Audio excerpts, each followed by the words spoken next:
real science is like real music. Real science is beautiful. It's like an aria from Donizetti or from Verdi. Real science is music, and music is science. The only ugliness, the only thing, and we are never tired, the two of us, and neither is Procaccia either, of saying evil is war and killing and destroying. And I forgot to say, I didn't meet them, but they were really the people who guided me lifelong. Tolstoy, Leo Tolstoy, the late Leo Tolstoy, when he renounced any patriotism, renounced his money, renounced everything. He didn't want anything except love. And Nelson Mandela and Albert Schweitzer. So Nelson Mandela and Albert Schweitzer and Tolstoy. Tolstoy. Mm-hmm. And there's missing one, Ghandi. Mm-hmm. These people have affected my life enormously. Mm-hmm. And I always ask myself, no matter what the people who hate them for whatever reason say about them, how would they have behaved in a way like that? I think what is not bringing the Middle East together in the way it should be is that the Middle East doesn't have people like Mandela, a man who spent 40 years in prison, mm-hmm. and come out of prison, doesn't want to take revenge or anything. Yeah. That's forgiveness is also at the center of the entire thing. Yes. Absolutely. Yes.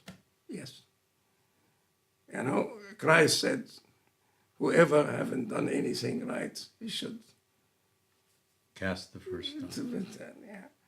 And Ghandi, you know, who unified this nation and fought the largest and strongest empire, British Empire, without shooting one bullet. Just this little man, mm-hmm. by strength of his spirit. And Albert Schweitzer, who left everything to live in Lambarina, in the jungle, to serve black people who have lepra and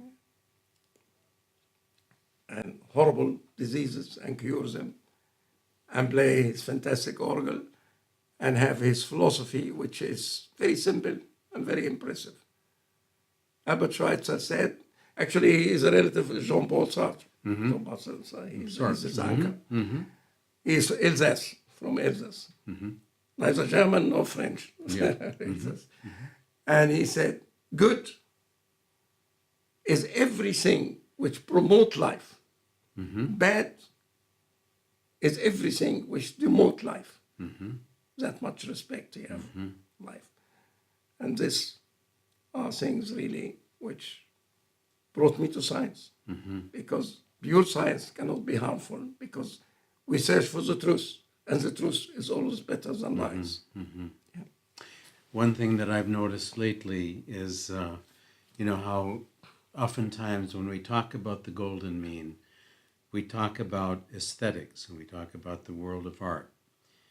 And yet, what has dawned on me as of late is that the golden mean and its use in the sciences is also where beauty lies.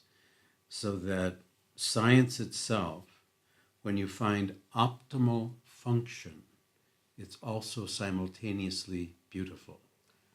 And so that beauty isn't something separate from science.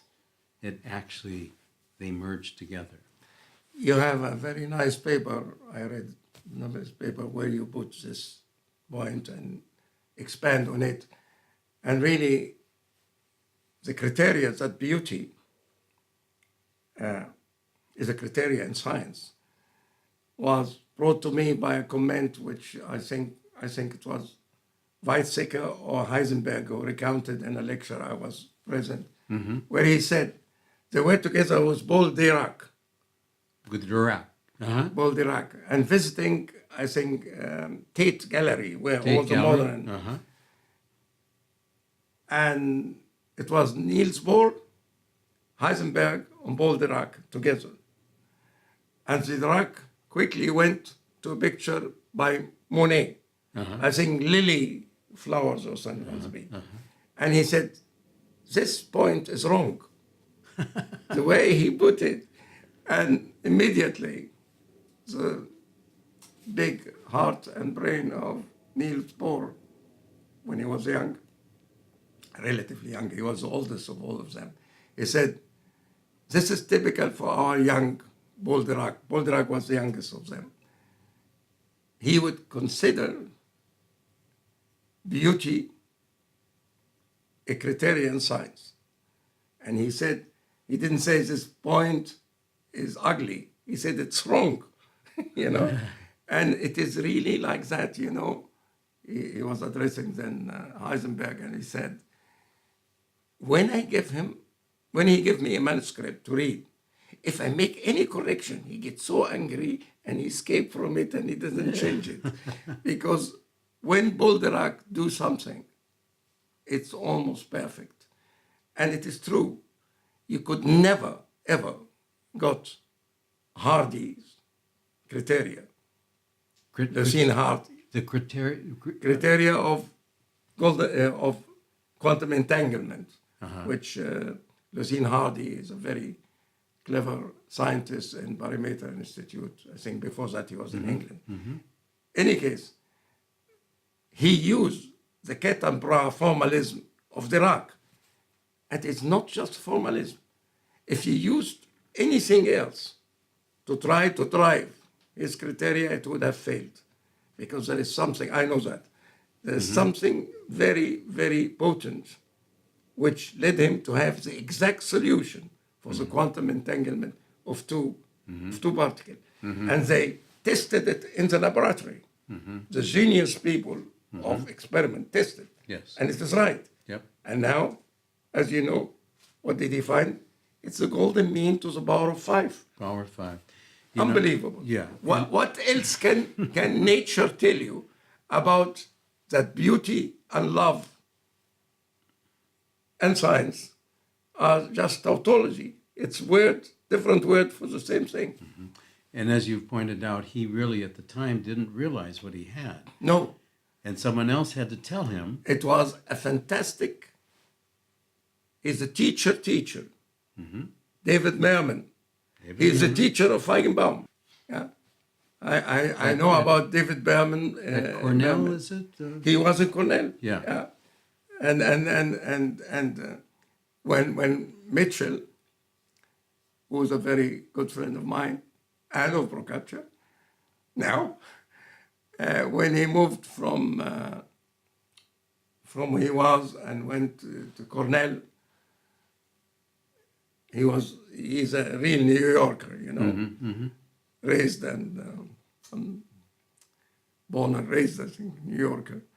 So he liked his food and wine. Sure.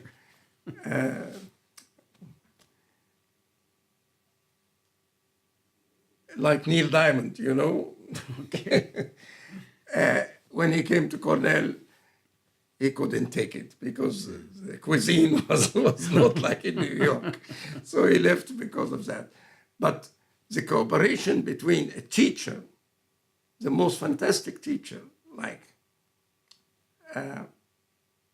David Mermin, and a genius by any standard, a genius like Richard Feigenbaum, something almost extraordinary come out of it. And he is the one who immediately said, this is the golden mean. And he wrote a paper about it. And I think I discovered that it is the golden mean independently. And I was so happy, and I was a bit angry because he was 5 years before me. Right. But the nice thing is you acknowledge that. You don't try Yes. to hide the fact that someone predates the discovery. Yeah. And along those lines, you know, and I told you that Recently, I was at the Science of Consciousness conference in Tucson, Arizona. It's all Hammeroff and Penrose, and the basis of their ideas are the microtubules, which are generally made up of 13 filaments, 8 spiraling one way, 5 the other, Fibonacci approximations to the golden mean. But here's the point. I was able to interview Lucian Hardy, and it's quite astounding. We've already discussed this, that and he's a very nice man, I must say. He's a very humble, nice person. Yeah. But I'll be honest, he still doesn't quite realize what he stumbled onto. Yes, this is again a book and something which I learned from Paul Dirac. Paul Dirac was a fantastic man, although a lot of people think he was a very weird man. Maybe I am a weird man like him, so I like him. No. Paul Dirac, for instance, doesn't talk much. He doesn't like. He say yes or no. Mm-hmm. Very much unlike Richard Feynman, who's like me. They can't stop talking. So when the two met, Mm-hmm. and some journalist was recording what you say, typically the meeting was like that. Richard Feynman will talk for half an hour, and then Paul would say yes. And then comes the next slot. So they asked now the man who was interviewing both, because they are working on quantum field theory. Yeah. And Julian Schwinger had the better theory, there is no doubt. It's nearer to our golden mean. He asked, why you talk so little? He said, I'm Swiss, French Swiss, and my father. We moved to England. So I spoke only English. And I couldn't, but my father insisted on talking French at home. Since I don't, when we make a mistake, my father will be angry. So I stopped talking, to avoid talking at all. And he wrote a book about the role of fear in science, to the extent, and when he makes a theory, he's afraid to check it, if it's right or wrong. And he leaves it to somebody else to find it so that he doesn't find his own. Because fear is enormous. I think there is this fear of the pressure, peer pressure. Mm-hmm. Peer pressure. Mm-hmm. Numerology, crackpot. Numerology, crackpots. Golden mean, fantastic. And so people are not like us in general. Mm-hmm. We are very fortunate. We can do and say what we think without being, there is no punitive taxation we have to pay. Mm-hmm. Mm-hmm. They don't put food on my table. They don't bring me a house. I'm a free man. We're not bound by their limited paradigm and ideas. Yes, but the web of life is very strong sometimes. Mm-hmm. Mm-hmm. So I think a lot of people avoid a lot of things out of fear. Mm-hmm. They don't want to get in disrepute. If the head of the institute where you are working is against anything which can affect the budget of the institute, and that's the only thing he's thinking about, because it's a bureaucrat and and money is important. So you better not upset him by playing with the golden mean. But that's so unfortunate. Yeah, by playing with the golden mean, because they're afraid, and they call it mere numerology. Yes. And it's just nonsense. It's at the heart of the I said once to a very, very, very eminent person, if through numerology I get all